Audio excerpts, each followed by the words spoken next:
बात पते की ब्रॉट यू बाय आरप्योर का हल्दी मसाला, मिर्च धनिया करे कमाल, सबका राजा आरप्योर मसाला। समाजवादी पार्टी के संस्थापक मुलायम सिंह यादव के पुत्र प्रतीक यादव का 38 साल की उम्र में निधन हो गया। अब प्रतीक की पोस्टमार्टम रिपोर्ट भी सामने आ गई है, जिसमें शरीर पर किसी बाहरी चोट का निशान नहीं मिला है। मौत की वजह पूरी तरह साफ न होने पर डॉक्टरों ने अब बिस्रा के साथ हार्ट को भी सुरक्षित रख लिया है, ताकि आगे जरूरत पड़ने पर जांच की जा सके। क्योंकि पोस्टमार्टम की शुरुआती रिपोर्ट सवाल भी उठा रही है और कुछ अंदेशों को खारिज भी कर रही है। सूत्रों के मुताबिक प्रतीक के शरीर और नाखून नीले पड़ गए थे, जो अक्सर ऑक्सीजन की कमी या जहर की स्थिति में होता है। अब सवाल है कि मौत की वजह क्या रही है, बीमारी, पॉइजनिंग या कोई मेडिकल कॉम्प्लिकेशन। पोस्टमार्टम में मौत का समय तड़के 3 से 4 बजे के बीच बताया जा रहा है। हालांकि डॉक्टरों को शरीर पर किसी तरह के फाउल प्ले या बाहरी हमले के निशान नहीं मिले हैं। स्पष्ट कारण जानने के लिए बिस्तरा सुरक्षित रख लिया गया है। प्रतीक की तबीयत जब बिगड़ी तब उनके रिश्तेदार के ड्राइवर ने अस्पताल जाकर सूचना दी। डॉक्टरों ने घर आकर जांच की तो प्रतीक की बॉडी में रिस्पांस नहीं मिला। इसके बाद अपर्णा यादव के भाई अमन सिंह बिष्ट उन्हें लेकर सिविल हॉस्पिटल पहुंचे, जहां डॉक्टरों ने उन्हें ब्रॉड डेड घोषित कर दिया। प्रतीक पहले भी लिवर और लंग्स से जुड़ी समस्याओं के चलते कई बार अस्पताल में भर्ती हो चुके थे।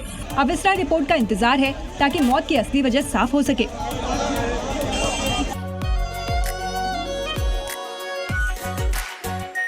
आरप्योर शाही paneer masala, delicious, healthy everyday. प्रतीक यादव की पोस्टमार्टम रिपोर्ट में मौत की वजह कार्डियो अरेस्ट और कार्डियो कोलैप्स बताई जा रही है। मतलब फेफड़ों की नसों में खून का थक्का जमने से सांस रुक गई, मस्तिष्क और दूसरे अंगों तक ऑक्सीजन पहुंचना बंद हो गई और हार्ट फेल होने से प्रतीक यादव की मृत्यु हुई। पोस्टमार्टम रिपोर्ट में शरीर पर किसी बाहरी चोट के निशान नहीं मिले हैं। जो निशान मिले हैं वो मौत के पहले के हैं। सस्पेक्टेड पॉइजनिंग का भी कोई सबूत नहीं मिला है। डॉक्टर्स ने जांच के लिए हार्ट और लंग्स के सैंपल्स को सुरक्षित रख लिया है। अब बिस्रा जांच के बाद तस्वीर और साफ होगी कि मौत की असली वजह क्या रही होगी। प्रतीक यादव सुबह 4 बजे के करीब लखनऊ में अपने घर के किचन में बेहोश पाए गए और उसके बाद उनको सिविल अस्पताल लाया गया, जहां डॉक्टर्स ने उन्हें मृत घोषित कर दिया। उनकी पत्नी अपर्णा के छोटे भाई अमन बिष्ट ने उन्हें अस्पताल पहुंचाया। उस समय लखनऊ का सिविल अस्पताल छावनी में तब्दील हो गया। अस्पताल के निदेशक के मुताबिक जब प्रतीक को वहां पहुंचाया गया तब उनके शरीर में कोई हलचल नहीं थी। सुबह 5:55 पे प्रतीक यादव साहब की ले आए गए थे। उस समय उनकी मृत्यु हो चुकी थी। इसके पहले प्रतीक यादव के घर से फोन आया था, जिसके बाद डॉक्टर की टीम वहां पहुंची, लेकिन तब तक उनका शरीर ठंडा पड़ चुका था। करेक्ट 4:55 के आसपास यहाँ फोन किया था और जब डॉक्टर्स की टीम वहाँ पर गई है तब प्रतीक यादव की मृत्यु हो चुकी थी। प्रतीक यादव के घर पर सबसे पहले उनके साले पहुंचे। उन्हें सुबह 4 बजे के आसपास सूचना मिली थी, जिसके बाद डॉक्टर को बुलाने से लेकर अस्पताल लाने तक की कवायद हुई। वही 4 बजे 4 साढ़े 4 बजे 4 साढ़े 4 बजे फोन आया उनके घर से। किसने फोन किया? मैम ये नहीं बता सकते। मतलब साफ है कि प्रतीक यादव की तबीयत सुबह 3 से 4 बजे के बीच अचानक से बिगड़ी होगी। अब बिस्रा रिपोर्ट से ही साफ होगा कि आखिर मौत की वजह क्या रही होगी। नीट पेपर लीक मामले में एक्शन जारी है और अब सीबीआई आरोपी शुभम खैरनार को हिरासत में लेकर पूछताछ कर रही है। साथ ही इस मामले के तार कहां तक जुड़े हुए हैं इसका भी पता लगाने की कोशिश चल रही है। दावा किया जा रहा है कि पेपर लीक नासिक के प्रिंटिंग पेपर से हुआ है और यही वजह है कि नीट पेपर लीक ने 90 के दशक में नासिक तेलगी मॉड्यूल की यादें ताजा कर दी। दरअसल 1990 में अब्दुल करीम तेलगी नाम के एक शख्स ने सरकारी प्रेस मशीन का इस्तेमाल कर नकली स्टैम्प पेपर और स्टैम्प ड्यूटी का नेटवर्क तैयार कर 30,000 करोड़ का घोटाला किया था। और अब फिर नीट पेपर लीक में जो दावा किया जा रहा है वो कुछ इसी ओर इशारा कर रहा है। आशंका जताई जा रही है कि क्वेश्चन पेपर प्रिंट के दौरान लीक किया गया है। वहीं इस दौरान जांच एजेंसियों ने सीकर, अलवर, झुंझुनू और जयपुर में उन 150 लोगों से पूछताछ की है जिनके पास ये गैस पेपर पहुंचाया गया था। वहीं ये मामला अब सुप्रीम कोर्ट में भी पहुंच गया है। दायर याचिका में एनटीए को हटाकर नई संस्था के गठन की मांग की गई है। साथ ही ये भी मांग की गई है कि सीबीआई से 4 हफ्ते में स्टेटस रिपोर्ट मांगी जाए। अगली खबर का रुख करेंगे। हम आपको बता दें कि पेपर लीक मामले में आरोपी शुभम खैरनार को पकड़ना इतना आसान नहीं था। शुभम ने अपनी पहचान छिपाने के लिए सभी हथकंडे अपनाए, लेकिन पुलिस ने आखिरकार आरोपी शुभम को पकड़ ही लिया। दरअसल आरोपी शुभम ने अपनी पहचान छिपाने के लिए अपनी वेशभूषा और हेयर स्टाइल सब कुछ बदल लिया, लेकिन पुलिस की सटीक जानकारी और खुफिया इनपुट के आगे शुभम की एक न चली। ये जो व्यक्ति था इसने पूरे इसके बाल कटवा दिए थे, इसलिए इसको पहचानने में दिक्कत हो रही थी, लेकिन टेक्निकल एनालिसिस मिल गया। वहीं इस दौरान पुलिस ने बिहार से भी नीट पेपर मामले में सॉल्वर गैंग के 7 सदस्यों को गिरफ्तार किया है। वहीं इस गिरोह का मास्टरमाइंड उज्जवल उर्फ राजा बाबू की तलाश जारी है। आरोपी मेडिकल कॉलेज के सेकेंड ईयर का छात्र है और पिछले 3 साल से फेल हो रहा है। उसके बाद आरोपी ने खुद का सॉल्वर गैंग बनाकर नीट परीक्षाओं में छात्राओं को पास करने के बदले पैसे लेने का काम शुरू किया। इन दोनों आरोपियों में एक बात कॉमन है, दोनों मेडिकल के छात्र हैं और कॉलेज में फेल होने के बाद ऐसे खतरनाक मंसूबों को अंजाम दे रहे थे। पीएम मोदी की पेट्रोल डीजल की बचत करने वाली अपील का आम लोगों पर क्या असर पड़ता है ये तो नहीं पता, लेकिन गृह मंत्री अमित शाह और कई केंद्रीय मंत्रियों के साथ ही मुख्यमंत्री योगी आदित्यनाथ और दूसरे मुख्यमंत्रियों ने इस पर अमल करना शुरू किया है। और यही नहीं, बीजेपी शासित राज्यों में कई मंत्री तो मेट्रो का सफर करते भी दिखे। और ये असर कहीं ना कहीं सोशल मीडिया के दबाव का भी होता है, क्योंकि लोग लगातार ये कह रहे थे कि जब तक मंत्री, नेता, ये जितने ब्यूरोक्रेट्स हैं ये इस रूल को फॉलो नहीं करेंगे तब तक आम जनता से क्या उम्मीद की जाए। जब 24 घंटे के भीतर प्रधानमंत्री ने 2 बार अपील कर डाली तो उसे गंभीरता से लेना ही था। डीजल का उपयोग कम करना होगा। पेट्रोल डीजल का उपयोग कम करें। खुद पीएम मोदी के काफिले में 50% की कटौती कर दी गई, जबकि उनके एसपीजी वाले सुरक्षा घेरे में 30 से 40 गाड़ियां हुआ करती थी। अमित शाह के काफिले में तो महज 4 गाड़ियां ही नजर आई। सीएम योगी ने भी इस पर बैठक बुलाकर निर्देश दे दिए। रायपुर में तो बीजेपी के नेता कार्यकर्ता ई रिक्शा से एक बैठक में पहुंचे और सीएम साय का काफिला भी छोटा था। मार्केट में कटौती की है। पटना में सम्राट के मंत्री एक ही गाड़ी में दिखे तो धामी सरकार के मंत्री स्कूटर से सचिवालय पहुंच गए। एक अपील मेट्रो की सवारी पर भी थी। जहां मेट्रो है वहां हम तय करें कि हम मेट्रो का ही उपयोग करेंगे। तो वहीं दिल्ली और लखनऊ में मंत्री जी ने मेट्रो की सवारी की। पीएम मोदी लगातार देशवासियों से ईंधन, खासकर पेट्रोल और डीजल बचाने की अपील कर रहे हैं और इसके लिए कई उपाय भी सुझा रहे हैं। लेकिन आपको ये जानकर हैरानी होगी कि देश के अलग अलग शहरों में लगने वाले जाम भी इस बचत मंत्र की सबसे बड़ी दुश्मन है। खासकर महानगरों की अगर हम बात करें तो यहाँ स्थिति बेहद खराब है, क्योंकि बड़े शहरों में जाम की समस्या आम है। दिल्ली, मुंबई, कोलकाता और चेन्नई जैसे महानगरों में लोग हर दिन सड़क जाम की समस्या से जूझते हैं। देखिए दिल्ली में कैसे गाड़ियां रेंग रही है। सबसे बड़ी दिक्कत है लोग जाम में भी गाड़ी स्टार्ट रखते हैं। CRRI की रिपोर्ट के मुताबिक दिल्ली में ट्रैफिक जाम के कारण प्रतिदिन 40,000 लीटर ईंधन बर्बाद होता है। दिल्ली वाले अपनी सैलरी का 4 से 12% तक ट्रैफिक जैम के चलते गवा देते हैं। औसतन एक आदमी का सालाना 7,500 रुपए से 20,000 रुपए तक का नुकसान होता है। अब देखिए जम्मू के विक्रम चौक की तस्वीर। सिग्नल रेड है लेकिन लोग गाड़ी स्टार्ट किए हुए हैं। लेकिन कई ऐसे भी हैं जो बेहद जागरूक हैं। बिल्कुल सर, जितना अगर आप पेट्रोल गाड़ी कम यूज़ करें, इलेक्ट्रिक व्हीकल का यूज़ करें, पब्लिक ट्रांसपोर्ट का यूज़ करें और सिग्नल पे जब रेड बत्ती होती है तो उसमें आप बंद कर सकते हैं अपने। ऐसे में जी न्यूज़ के लोगों से सलाह है कि ट्रैफिक सिग्नल पर 30 सेकंड से अधिक समय रहने पर इंजन बंद करें, यात्रा से पहले ट्रैफिक की स्थिति की जांच करें और कार पुलिंग मतलब दूसरे लोगों के साथ गाड़ी साझा करें। और इस समय की बड़ी खबर आपको बता दें, प्रधानमंत्री मोदी की अपील पर महाराष्ट्र सरकार ने बड़ा फैसला लिया है। मुख्यमंत्री, मंत्रियों के काफिले की गाड़ियां अब कम होंगी। मंत्री और अधिकारियों के विदेशी दौरे भी रद्द होंगे, ऑनलाइन होंगी अब ज्यादातर बैठकें। फ्यूल बचाने के लिए सरकार ने ये बड़ा फैसला लिया है। महाराष्ट्र सरकार ने, चाहे वो हमारे सिक्योरिटी का मामला हो, जो सिक्योरिटी के कॉन्वॉय होते हैं, जो विदेश यात्रा के मामले हो, या अलग अलग प्रकार से जहां पर देश का जो फॉरेन एक्सचेंज है वो जिन चीज़ों में खर्चा होता है उन चीज़ों का कम से कम इस्तेमाल कैसा हो, इस प्रकार का प्रयास हम लोग कर रहे हैं। इसके बारे में एक बैठक भी मैंने बुलाई है।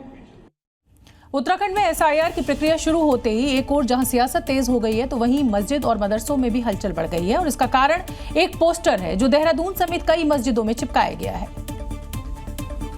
और जिसमें 40 साल पुराने दस्तावेज निकालकर तैयार रखने की हिदायत दी गई है। ऐसा ही पोस्टर देहरादून के मस्जिद में भी लगाया गया, जिसमें दावा किया गया है कि भारत निर्वाचन आयोग द्वारा SIR 2003 लागू किया जा रहा है और 1986 से पहले जन्मे लोगों को पुराने दस्तावेज जुटाने की अपील की गई है। ऐसे ही एक और पोस्टर में कहा गया कि SIR 40 साल पुराने लोगों की जाँच है, जिसकी लिस्ट नेट पर डाल दी गई है। जिनका नाम वोटर लिस्ट में है उन्हें कोई कागज नहीं देना, जिनका नाम नहीं है वो अपने और बच्चों के कागज तैयार रखें। जिसे लेकर हिंदू और मुसलमानों के बीच बयानबाजी तेज हो गई है। इस इसलिए मस्जिदों मदरसों में लगे हुए पोस्टर वो बता रहे हैं उनकी घबराहट को कि तुम अपने किसी भी प्रकार से उन फर्जी दस्तावेजों को दुरुस्त कर लो। और मुझे लगता है कि वो फिर दोबारा फर्जी दस्तावेज उनके तैयार होंगे और मुझे लगता है सरकार को बहुत गंभीरता के साथ उनकी जांच करनी भी चाहिए। हम उत्तराखंड में, उत्तर प्रदेश में लोगों से अपील करते हैं और इसकी तैयारी करेंगे और मजबूती तौर से इसकी तैयारी करेंगे कि हमारा वोटिंग राइट सलामत रहे। फिलहाल जैसे जैसे एसआईआर अभियान रफ्तार पकड़ेगा, आने वाले दिनों में खींचतान और बढ़ने के आसार हैं। अगली खबर का रुख करेंगे। असम की तरह पश्चिम बंगाल में बीजेपी की सरकार बनने के साथ ही जो भी अवैध होगा उस पर बुलडोजर एक्शन होगा, फिर चाहे वो अवैध कब्जा हो या फिर अवैध मदरसा। शुभेंदु सरकार के मंत्री खुदीराम टुडू के इस निर्देश के बाद बंगाल में अब उन मदरसों में हड़कंप है जिनके पास दस्तावेज मौजूद नहीं है,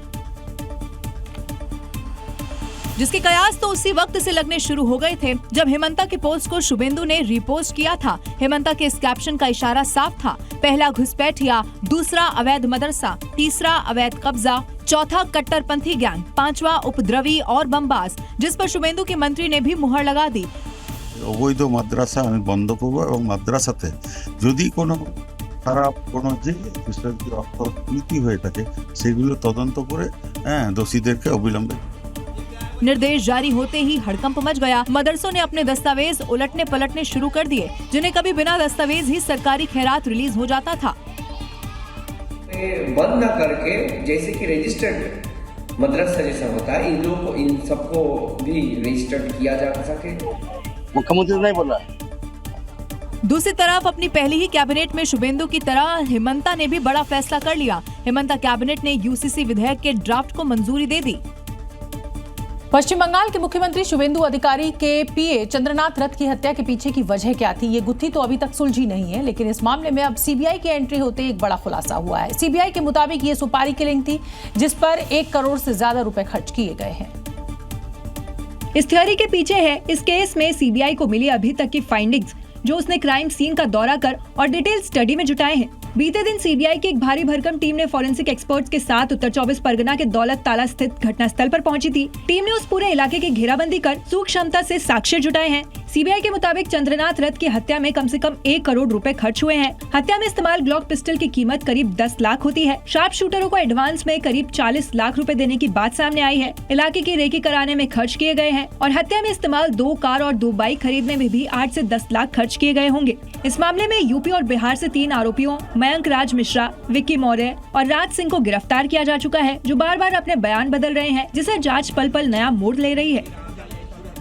और अब बात पश्चिम बंगाल की, जहां हावड़ा में हुई चुनावी हिंसा और बमबाजी मामले में पुलिस एक्शन मोड में नजर आ रही है। पुलिस ने इस मामले के मुख्य आरोपी और टीएमसी नेता शमीम अहमद के घर पर छापेमारी की है। इस दौरान पुलिस ने एक ऐसा खुलासा किया है जिसने सबको हैरान कर दिया है। छापेमारी के दौरान पुलिस को घर के नीचे बना हुआ एक बड़ा आलीशान अंडरग्राउंड तहखाना मिला, जिसकी शान और शौकत देखकर पुलिस की आंखें फटी की फटी रह गई। तस्वीरों में आप साफ देख सकते हैं, तहखाने के अंदर कई शानदार कमरे बने हुए हैं और हर कमरे में महंगे सामान मौजूद हैं। महंगे फर्नीचर, आलीशान बेड, बड़ी टीवी और निगरानी के लिए सीसीटीवी कैमरे तक लगाया हुआ है। बाहर से टूटा फूटा सामान्य से दिखने वाला ये घर, जिसके पाताल लोक में टीएमसी नेता शमीम अहमद का एक अय्याश लोग, जिसने सबको हैरान कर दिया है। फिलहाल पुलिस ने घर को पूरी तरह से सील कर दिया और मौके से एक मोबाइल फोन जब्त किया है। हालांकि शमीम अहमद समेत घर के सभी सदस्य अभी फरार हैं, जिनकी गिरफ्तारी के लिए अलग अलग ठिकानों पर छापेमारी जारी है। आपको बता दें कि शमीम अहमद पूर्व मंत्री अरूप रॉय का बेहद करीबी माना जाता है और 8 मई को हुई हिंसा का मुख्य आरोपी भी है। और इस समय की बड़ी खबर पश्चिम बंगाल के कोलकाता से, जहां तपसिया अवैध फैक्ट्री में बुलडोजर एक्शन हुआ है। कल आग लगने से 2 लोगों की यहां पर मृत्यु हुई थी। अब इमारत में अवैध तरीके से जो फैक्ट्री चल रही थी उसको अब बुलडोजर एक्शन के तहत उसका जो अवैध हिस्सा था उसको गिराया गया है।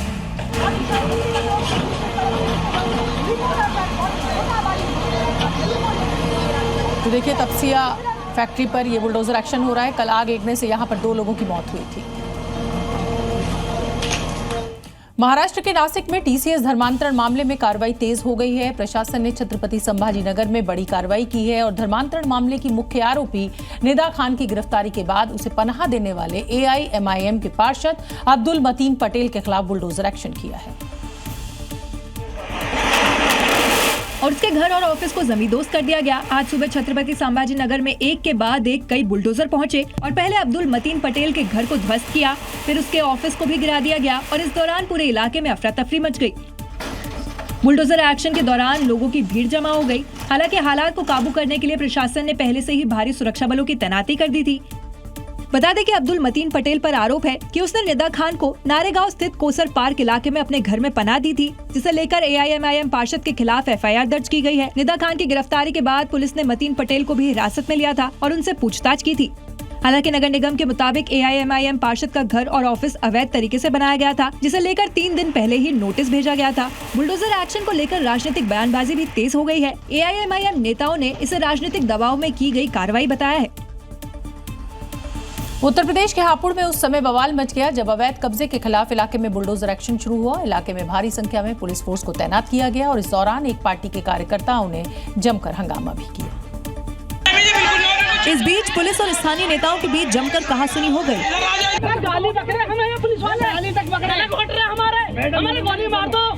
इस बीच हंगामा कर रहे लोगों को यूपी पुलिस ने हिरासत में लिया। जो कि ज्यादा हेकड़ी दिखाई उसे पुलिस टांग कर ले गई। वहीं इस दौरान पुलिस वालों को धमकी भी दी गई। स्थानीय नेता ने इस कार्रवाई को अवैध बताया। इनको इस बात का पता था कि आज स्टे हो जाएगा, तो इन्होंने सबसे पहले आकर मेरा मकान, तो 42 मकान है इस गाँव में जोड़ना, सबसे पहले मेरा ही मकान आके तोड़ा और किसी के लिए नहीं तोड़ेंगे, मेरा ही तोड़ा। इस दौरान स्थानीय नेता ने कार्रवाई का विरोध किया, लेकिन पुलिस ने उन्हें तुरंत ही ठंडा कर दिया। दरअसल इलाके में अवैध तरीके से कब्जा कर कई घर बनाए हुए थे, जिसके बाद प्रशासन ने नोटिस देने के बाद आज बुलडोजर वाली कार्रवाई कर दी। देश में जहां भी अवैध होगा वो अब समतल होगा। उत्तर प्रदेश से शुरू हुआ ये अभियान दूसरे राज्यों में भी जोरों से चल रहा है। मध्य प्रदेश के इंदौर, राजस्थान के झुंझुनू में बुलडोजर ने अवैध कब्जे को कुछ ही घंटों में हटा दिया। और अब सबसे पहले इंदौर की तस्वीर देखिए। बुलडोजर कैसे अवैध कब्जे को हटा रहा है, उसके रास्ते में जो भी आ रहा है उसे ध्वस्त करता जा रहा है। देखते ही देखते बुलडोजर ने 20 से ज्यादा मकानों को समतल कर दिया। आरोप है कि सरकारी जमीन पर अवैध कब्जा कर लोगों ने घर बना लिया था, जिसे तोड़कर सड़क को चौड़ी की जाएगी। राजस्थान के झुंझुनू में स्टेडियम की जमीन पर बने अवैध निर्माण को बुलडोजर ने तोड़ दिया। देखिए कैसे बुलडोजर पूरी ताकत से अवैध निर्माण को तोड़ रहा है। यहाँ हाईकोर्ट के आदेश पर अवैध कब्जे को हटाया गया। लोगों के भारी विरोध को देखते हुए इलाके को छावनी में तब्दील कर दिया गया था। ये दोनों तस्वीरें बताने के लिए काफी है कि बुलडोजर अवैध को छोड़ेगा नहीं, चाहे वो कितना भी मजबूत क्यों ना हो, उसे मिट्टी में मिलाकर ही दम लेगा।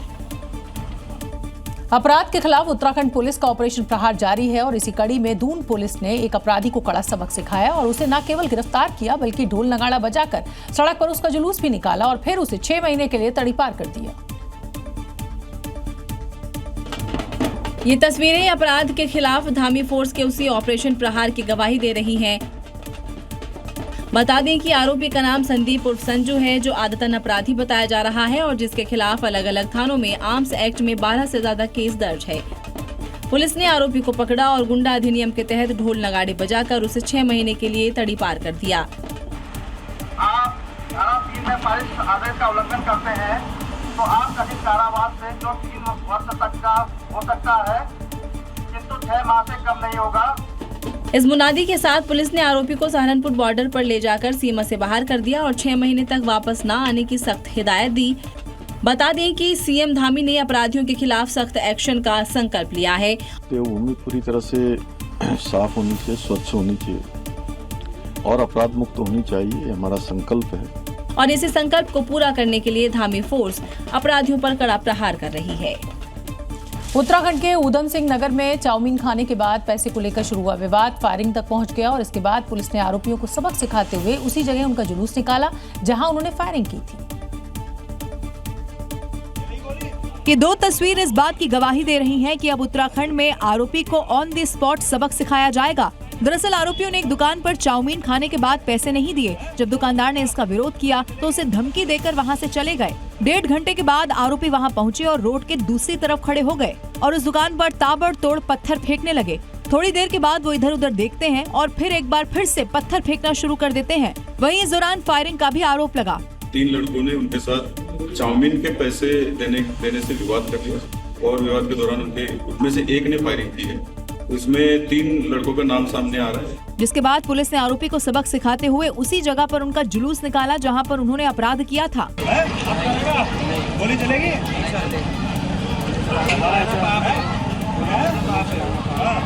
गोली वहीं पुलिस ने अपनी कार्रवाई से साफ कर दिया है कि इलाके में किसी भी तरीके का अपराध बर्दाश्त नहीं किया जाएगा। और अब बात उत्तर प्रदेश की बलिया की, जहां उस समय हड़कंप मच गया जब मारपीट के आरोपी को पकड़ने गई पुलिस पर ही लोग भड़क गए। पुलिस और उनकी गाड़ी पर ईंट पत्थरों से हमला बोल दिया गया,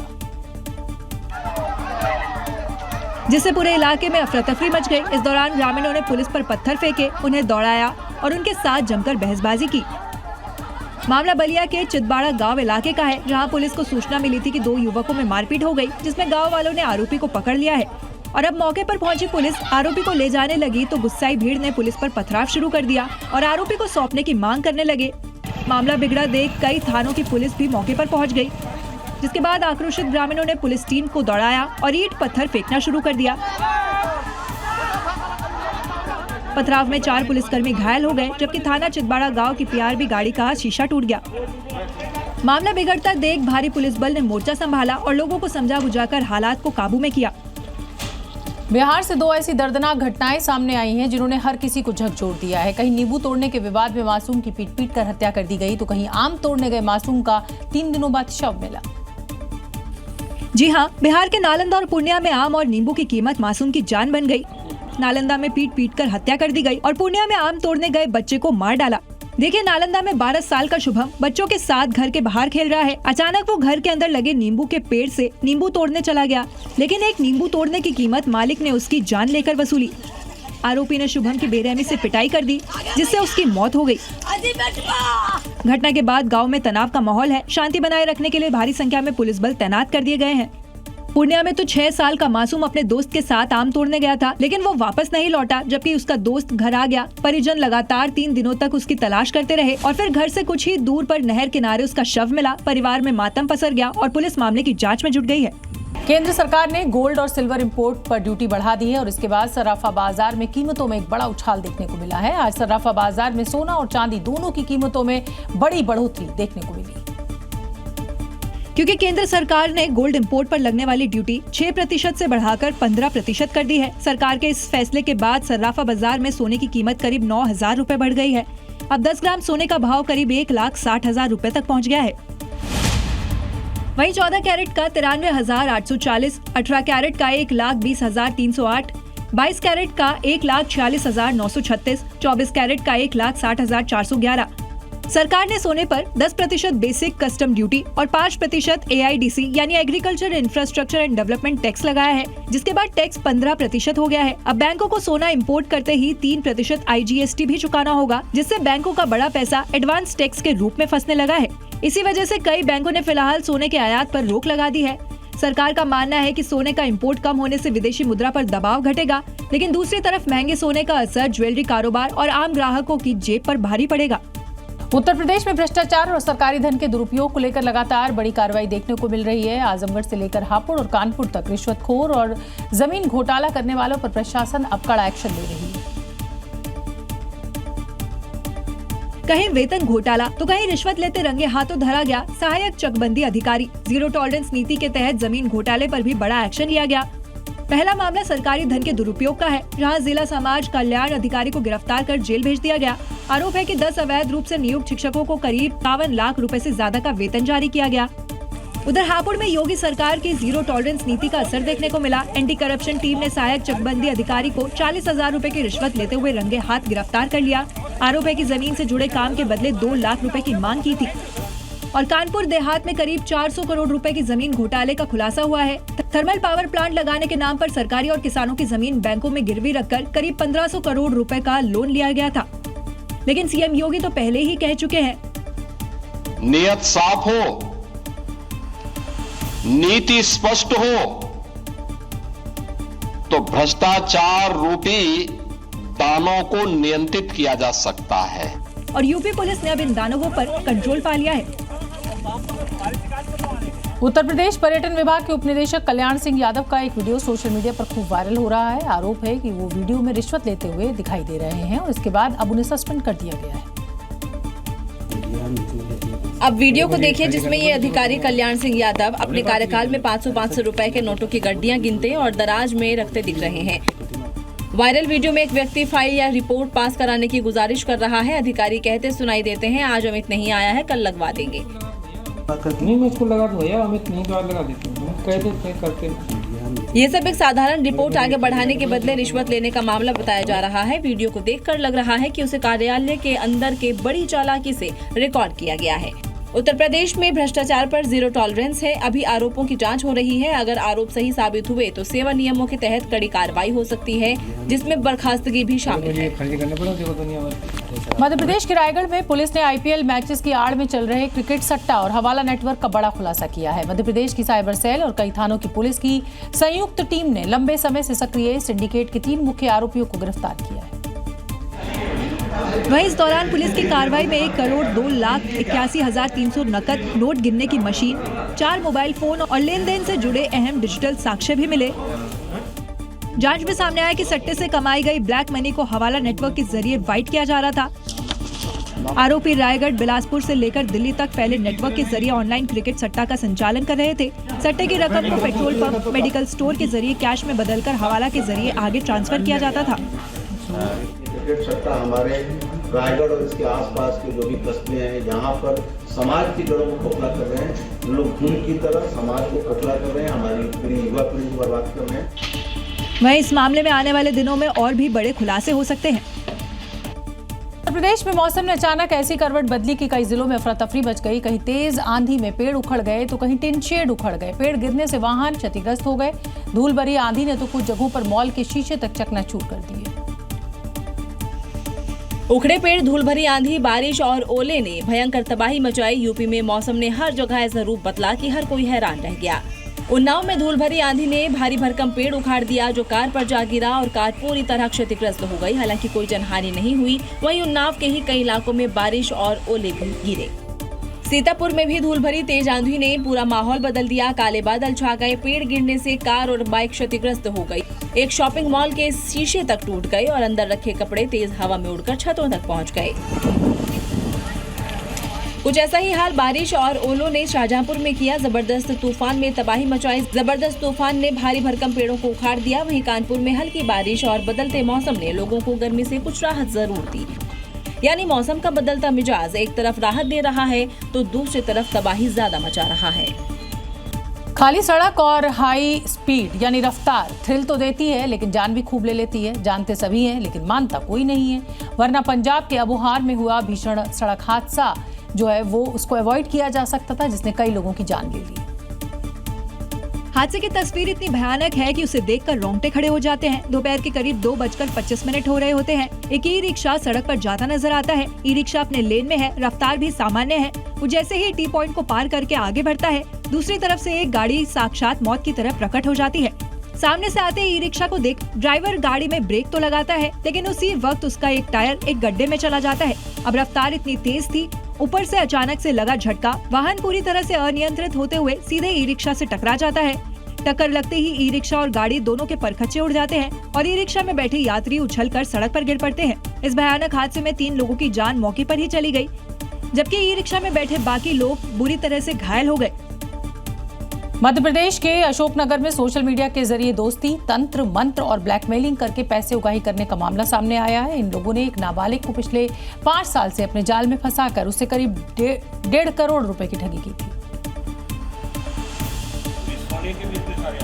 वहीं पुलिस को इस दौरान पकड़े गए आरोपी के पास से चांदी और सोने के आभूषण के साथ साथ चांदी के लेडीज पर्स और चप्पल भी मिले। इतना ही नहीं बल्कि पुलिस को इनके पास से 70 लाख कैश भी बरामद हुआ। वहीं पुलिस ने घर का सामान जैसे अलमारी और वॉशिंग मशीन जैसी चीजों को भी जब्त कर लिया है। वहीं इस गैंग ने नाबालिग के पैसे से ही थार गाड़ी खरीदी थी।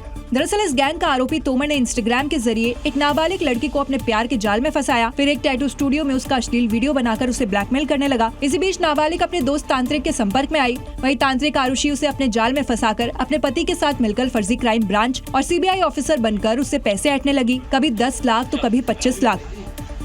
महिला है, वो एस्ट्रोलॉजर थी, तो ये आसाम और पश्चिम बंगाल, नेपाल मंदिरों में अपनी गाड़ी से घूमते थे। तो उसमें इनने और राजस्थान तरफ भी इनका जाना बताया गया, उसमें इनने काफी पैसा खर्च किया। इस पूरी साजिश में आरोपी युवक, टैटू आर्टिस्ट और तांत्रिक आरुषि को गिरफ्तार किया गया है। गर्मी की वजह से शहर शहर आग का तांडव देखने को मिल रहा है। दरअसल घर में रखा इलेक्ट्रॉनिक उपकरण गर्मी के मौसम में जल्दी गर्म हो जाते हैं और इसी वजह से उसमें आग लगने से बड़े हादसे हो रहे हैं। ऐसी ही एक तस्वीर छत्तीसगढ़ के दुर्ग में देखने को मिली, जहां एक घर में आग लगने से हड़कंप मच गया। लेकिन इस दौरान घर में लगा सिलेंडर फटने से आग और बढ़ गई। धमाके की आवाज के बाद आसपास के लोग भागने लगे। इस दौरान एक महिला गिर गई। वहीं भोपाल में एक बहुमंजिला कॉम्प्लेक्स में एसी फटने की वजह से भीषण आग लगने से हड़कंप मच गया। आग बुझाने में दमकल विभाग की कई गाड़ियां जुटी रही।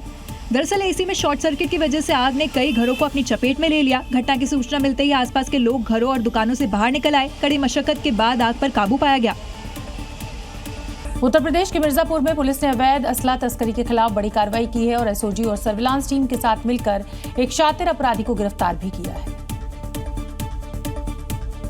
साथ ही उसके कब्जे से कई अवैध हथियार बरामद किए हैं। दरअसल पुलिस को टिप मिली थी कि कचवा के एक स्कूल के पास प्रयागराज से एक हथियार तस्कर आया है, जिसके बाद पुलिस ने घेराबंदी की और आरोपी को गिरफ्तार कर लिया। कार्रवाई के दौरान पुलिस ने आरोपी के कब्जे से 3 पिस्टल बरामद किए और एक मोबाइल फोन भी जब्त किया है। पुलिस के मुताबिक आरोपी एक संगठित गिरोह के जरिए अवैध हथियारों की खरीद करता है, जो प्रयागराज से ट्रेन के जरिए कचवा आया था और पिस्टल बेचने के फिराक में था। तभी पुलिस ने उसे पकड़ लिया।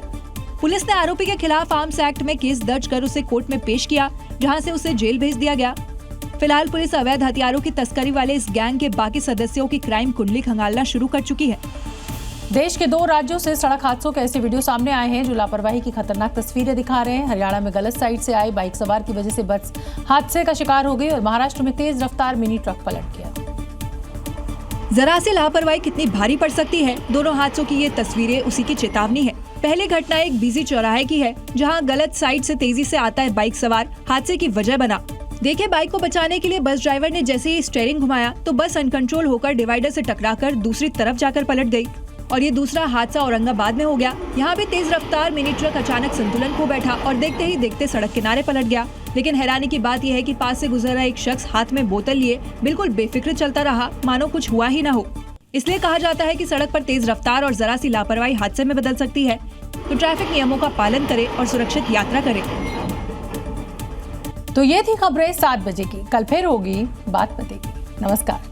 थोड़े में ज्यादा स्वाद यही तो है इसकी खास बात। वाओ मम्मा, क्या स्वाद है। अरे मेरी राजा, राजा आरप्योर मसाला।